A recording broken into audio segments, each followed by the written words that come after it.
Chapter 2. High on a rocky promontory sat an electric monk on a bored horse. From under its rough-woven cowl, the monk gazed unblinkingly down into another valley, with which it was having a problem. The day was hot, the sun stood in an empty, hazy sky and beat down upon the grey rocks and the scrubby, parched grass. Nothing moved, not even the monk. The horse's tail moved a little, swishing slightly to try and move a little air, but that was all. Otherwise, nothing moved. The electric monk was a labour-saving device, like a dishwasher or a video recorder. Dishwashers washed tedious dishes for you, thus saving you the bother of washing them yourself.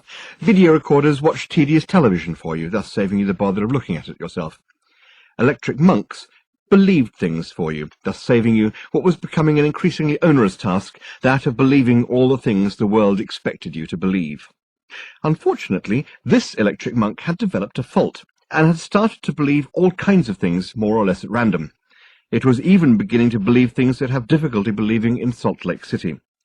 It had never heard of Salt Lake City, of course, nor had it ever heard of a quingillion, which was roughly the number of miles between this valley and the great Salt Lake of Utah. The problem with the valley was this. The monk currently believed that the valley and everything in the valley and around it, including the monk itself and the monk's horse, was a uniform shade of pale pink. This made for a certain difficulty in distinguishing any one thing from any other thing, and therefore made doing anything or going anywhere impossible, or at least difficult and dangerous. Hence the immobility of the monk and the boredom of the horse, which had had to put up with a lot of silly things in its time, but was secretly of the opinion that this was one of the silliest. How long did the monk believe these things? Well, as far as the monk was concerned, forever. The faith which moves mountains, or at least believes them against all the available evidence to be pink, was a solid and abiding faith, a great rock against which the world could hurl whatever it would, yet it would not be shaken. In practice, the horse knew 24 hours is usually about its lot. So what of this horse, then, that actually held opinions and was sceptical about things? Unusual behaviour for a horse, wasn't it? An unusual horse, perhaps? No. Although it was certainly a handsome and well-built example of its species, it was nonetheless a perfectly ordinary horse, such as convergent evolution has produced in many of the places that life is to be found. They have always understood a great deal more than they let on. It is difficult to be sat on all day, every day, by some other creature, without forming an opinion about them. On the other hand, it is perfectly possible to sit all day, every day, on top of another creature, and not have the slightest thought about them whatsoever. When the early models of these monks were built, it was felt to be important that they be instantly recognizable as artificial objects. There must be no danger of their looking at all like real people. You wouldn't want your video recorder lounging around on the sofa all day while it was watching TV. You wouldn't want it picking its nose, drinking beer, or sending out for pizzas. So the monks were built with an eye for originality of design and also for practical horse-riding ability. This was important. People, and indeed things, looked more sincere on a horse. So 2 legs were held to be more suitable and cheaper than the more normal primes of 17, 19, or 23. The skin the monks were given was pinkish-looking instead of purple, soft and smooth instead of crenellated.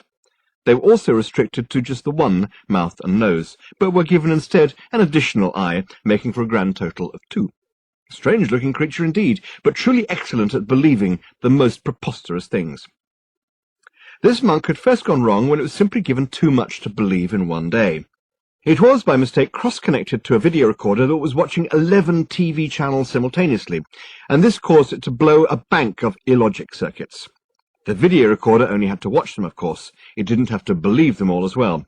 This is why instruction manuals are so important. So, after a hectic week of believing that war was peace, that good was bad, that the moon was made of blue cheese, and that God needed a lot of money sent to a certain box number, the monk started to believe that 35% of all tables were hermaphrodites, and then broke down.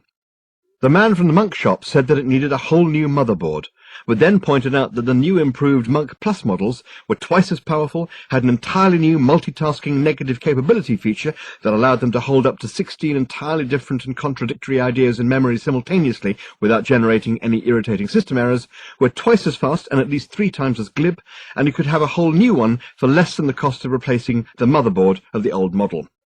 That was it. Done.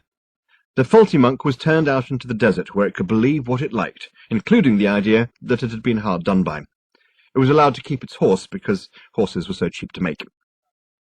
For a number of days and nights, which it variously believed to be 3, 43, and 598,703, it roamed the desert, putting its simple electric trust in rocks, birds, clouds, and a form of non-existent elephant asparagus, until at last it fetched up here, on this high rock, overlooking a valley that was not, despite the deep fervour of the monk's belief, pink. Not even a little bit. Time passed.